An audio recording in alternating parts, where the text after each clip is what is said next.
When Elena Cross paid $200,000 for a homeless man at a charity auction, she thought she was making a point.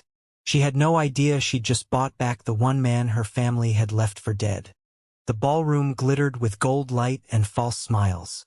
Cameras flashed from every corner.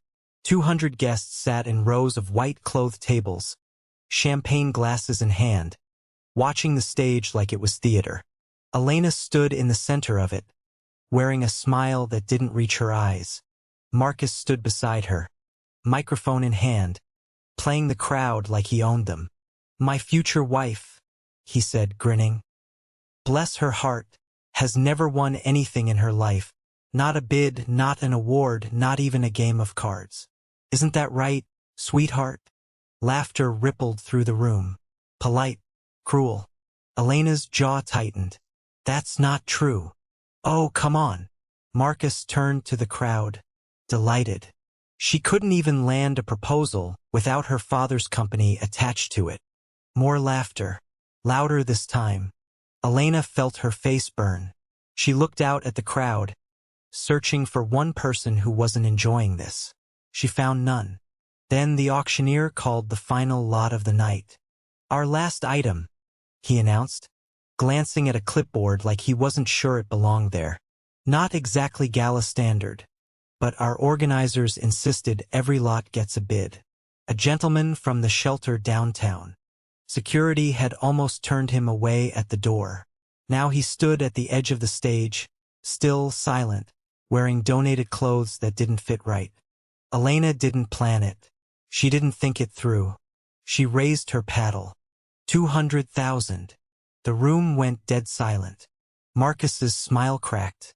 "Elena, sold," the auctioneer said quickly, before anyone could stop her. The applause was thin, confused. Elena didn't care. For the first time all night, she felt like she'd won something, even if she couldn't explain what. Then the man lifted his eyes and looked directly at her. His hands were scarred, hidden halfway inside his sleeves. His stare wasn't broken. It wasn't grateful either. It was recognition, like he already knew exactly who her family was, and exactly what they'd done. Elena Cross had grown up with everything money could buy and none of the things it couldn't. Her father built Cross Textiles from nothing. Now he lay upstairs in a bed he rarely left, too weak to run the company that carried his name. Every decision that used to be his now passed through someone else's hands. Those hands belonged to Victoria. Victoria had married into the family 8 years ago. She wore grief like a costume when guests were watching and dropped it the moment they left. She ran the house, the staff, the schedule, and most days she ran Elena too. "You embarrassed this family tonight," Victoria said, the moment Elena walked through the door. "I embarrassed myself. Marcus did the rest." "Don't start. The merger is the only reason your father still has a company to wake up to. You will marry Marcus, you will smile doing it, and you will not undo 8 years of work because your feelings got hurt at a party." Elena didn't argue. She never did. Arguing cost more than it was worth, and her father's health was the price she wasn't willing to risk. Marcus arrived 20 minutes later, still riding the high of the night. "You made quite a scene," he said, pouring himself a drink like he lived there already. "Buying a homeless man. Very charitable. Very you." "It wasn't about charity." "No," he said, smiling. "It was about proving something. To me, I'm guessing." He wasn't wrong, and that was what she hated most. The staff didn't hide their discomfort when the man was brought through the front doors the next morning. Whispers followed him down the hall. Victoria met them at the base of the stairs, arms crossed. "This is a mistake," she said. "It's 1 week," Elena said. "The foundation wants a follow-up photo for the gala coverage. That's all this is. That's all this better be." Marcus leaned against the doorway, arms folded, watching the man with open contempt. "So this is the big winner," he said. "Do you have a name? Or do we just call you the auction?" The man's answer came calm and even. "Daniel." "Daniel," Marcus repeated, like it amused him. "Well, Daniel, welcome to a house you don't belong in." Daniel didn't flinch. He didn't look away either. Elena noticed it before anyone else did. Small things that didn't add up. He never removed his gloves, not even indoors, not even when offered a change of clothes. He spoke only when spoken to, and when he did, every word came out measured, exact, nothing wasted.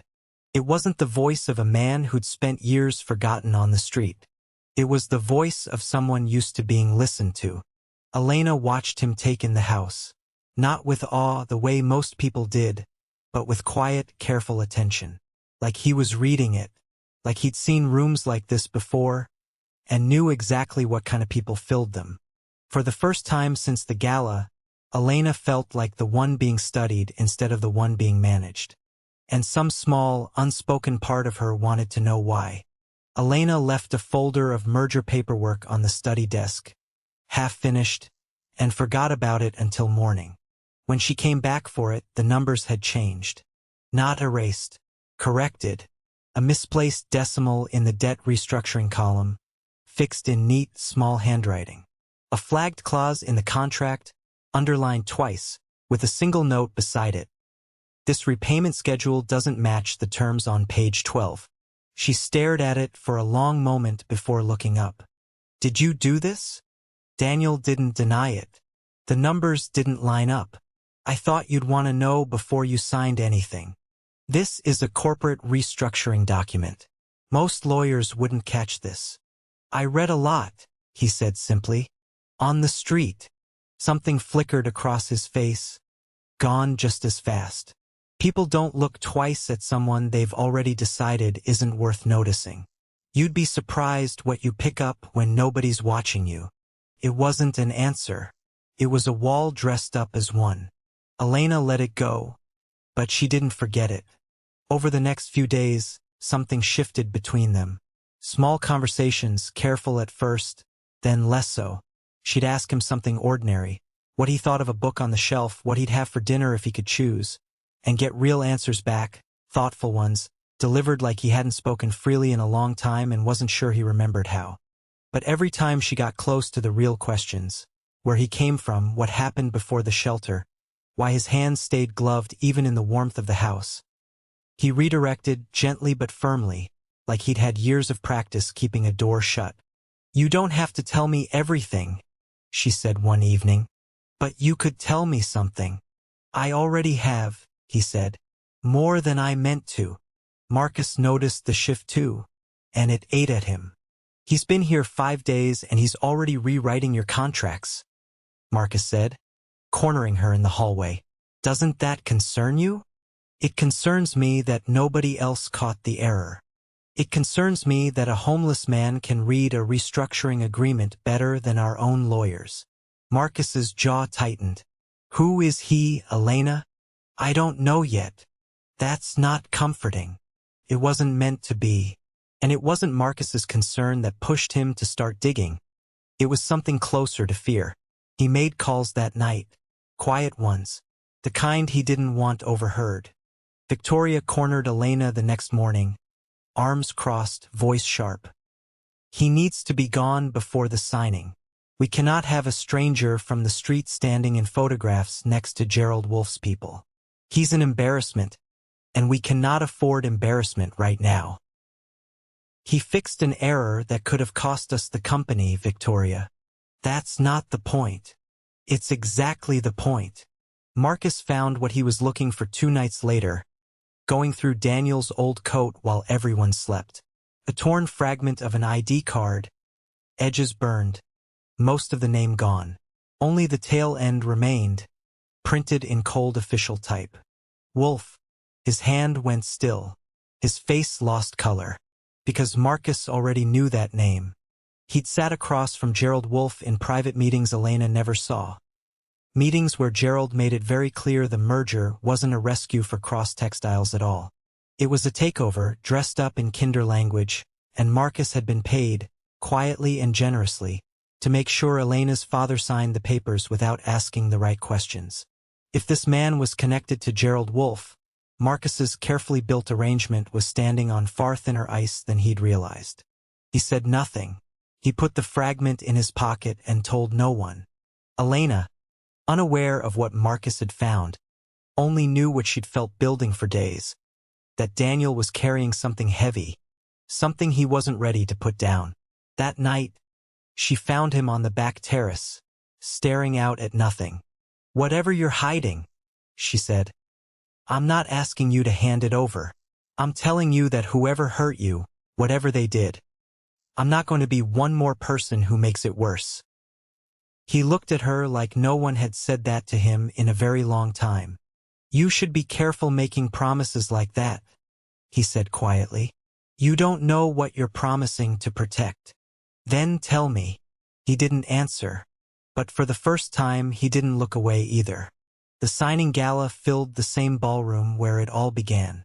Different night, same false light. Cameras lined the back wall. Lawyers sat with contracts ready. Victoria stood near the stage, glowing with the kind of relief that comes from thinking the danger has passed. Elena stood beside her, quiet, watching the door. Daniel stood beside her too, in a suit that fit this time, his gloves still on, his eyes fixed on something none of them understood yet. The doors opened, and Gerald Wolfe walked in. He was smiling before he saw them. The smile stopped the moment he did. His eyes locked on Daniel and every trace of color drained from his face. "That's not possible," he said, barely above a breath. "Hello, Uncle," Daniel said. The room didn't understand yet, but the temperature in it changed instantly. Victoria's smile faltered. Marcus, standing near the front, went rigid. "You died," Gerald said. "The accident. There was nothing left of the car." "There was enough left of me," Daniel said. "No thanks to whoever cut the brake line." Gasps rippled through the crowd. Victoria stepped forward, confused and alarmed. "What is happening? Who is this man?" Daniel reached up and pulled off his gloves for the first time since anyone had known him.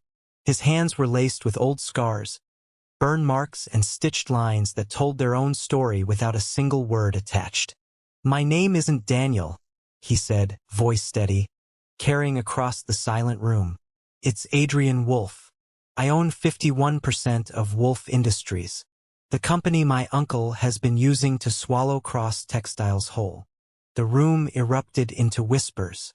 Elena turned to him, stunned, betrayed by her own instincts for trusting so completely without knowing this. "You knew," she said quietly, "this whole time. I didn't know how to tell you the truth without you looking at me the way you're looking at me right now." "And how am I looking at you? Like I lied to you, didn't you? I let you believe I had nothing," he said. "That was true. I had nothing. I lost everything the night my own uncle tried to make sure I'd never wake up again." Gerald's composure cracked. "This is insane. He's clearly unwell. Ladies and gentlemen, this man has no proof of anything he's saying." "I have all the proof," Adrian said, calm and immovable. "Because nobody watches the man they've already decided to ignore. I spent months on the street, in shelters, in soup lines, close enough to your circles to hear everything your people said when they thought no one who mattered was listening. I have the forged signatures you used to steal my shares. I have the wire transfers you used to pay someone inside this family to make sure the merger went through without a second look." The room went utterly silent. "What wire transfers?" Elena said. Adrian didn't look away from her when he answered. "Ask him." All eyes turned to Marcus. Marcus's mouth opened, and nothing came out at first. "Elena, I can explain." "Explain what?"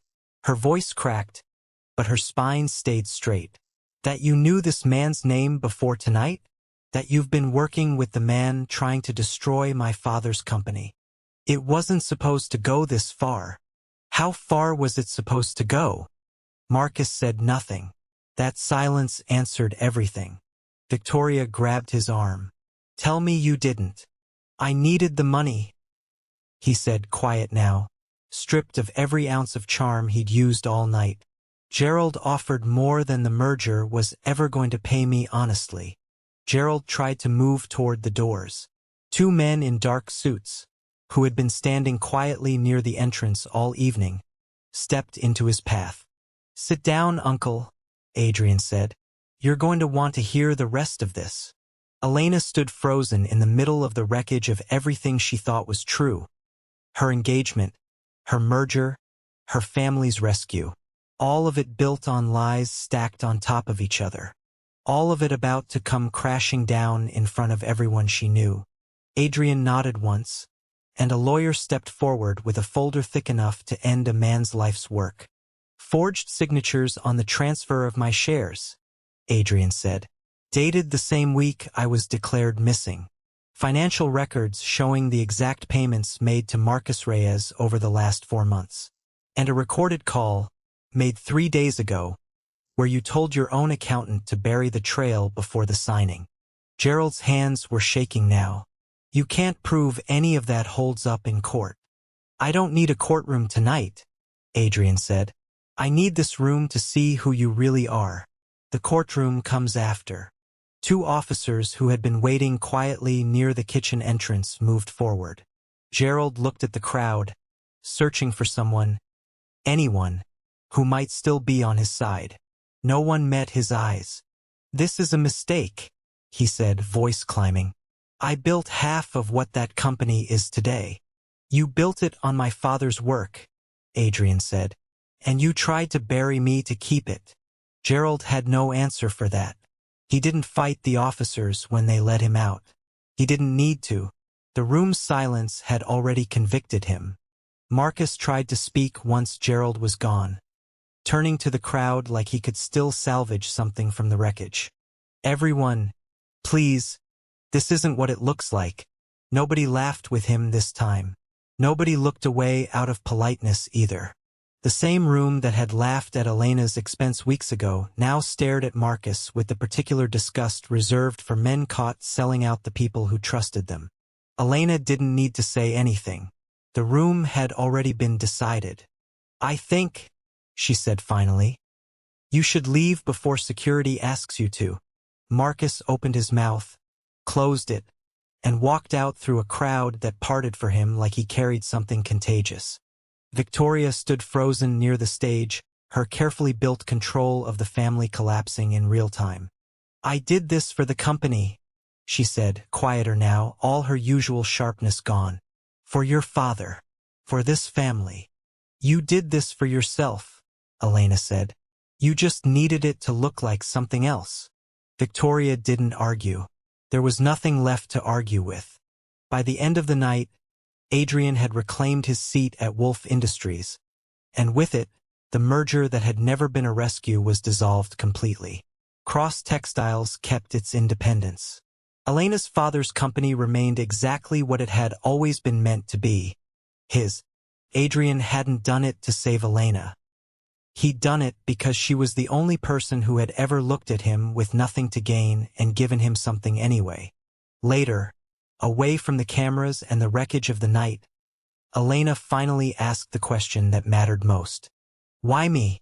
Out of everyone in that room who ignored you, why let me be the one who bought you?" "You didn't buy me to feel better about yourself," Adrian said. "You did it because you were tired of being invisible too. I recognized that before I recognized anything else about you." For the first time in longer than she could remember, Elena wasn't the one being managed, arranged, or overlooked. She was the one being chosen. Days passed before the house felt quiet again. Elena's father grew stronger that week, strong enough to sit up, strong enough to ask questions no one had let him ask in months. When he heard the full truth, Victoria's arrangement, Marcus's payoff, the merger that was never a rescue at all, his anger wasn't loud. It was worse than loud. It was final. "You had no right," he told Victoria, voice weak but unshaken, "to decide my daughter's life while I couldn't stop you." Victoria had no answer that would save her this time. Her control over the company, quietly built over years, dissolved with a single instruction from a man who was done being managed by her too. Elena's place in the family business was restored before the week was out. Not given to her as a favor, returned to her because it had always been hers. Adrian came to see her a few days later, dressed simply, no cameras, no lawyers, no company behind him this time. Just him. "You could have any life you want now," Elena said. "Your name back. Your company back. You don't need any of this." "I'm not here because I need something," he said. "I'm here because I want to ask you something honestly, for the first time since we met." "Ask then. Do you want this?" "Me.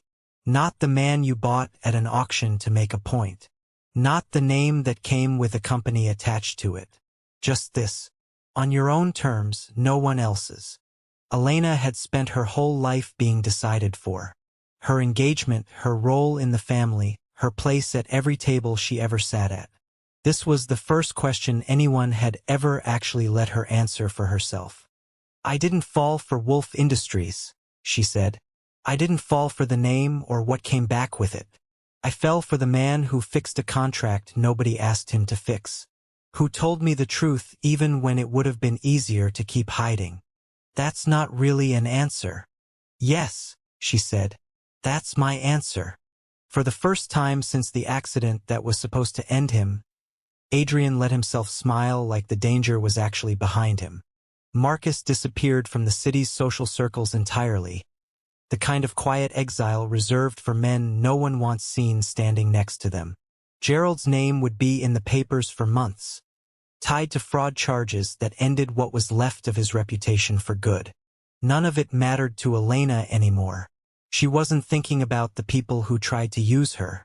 She was thinking about the one person who never had to. She'd bought a stranger at a charity auction to prove a point to a man who never deserved her attention in the first place. She hadn't known she was buying back someone her own family had already tried to erase. She hadn't known he'd be the one person in her life who never lied to her, never managed her, never looked at her and saw an arrangement instead of a person. Sometimes the person everyone else overlooks is the only one who was never fooled at all.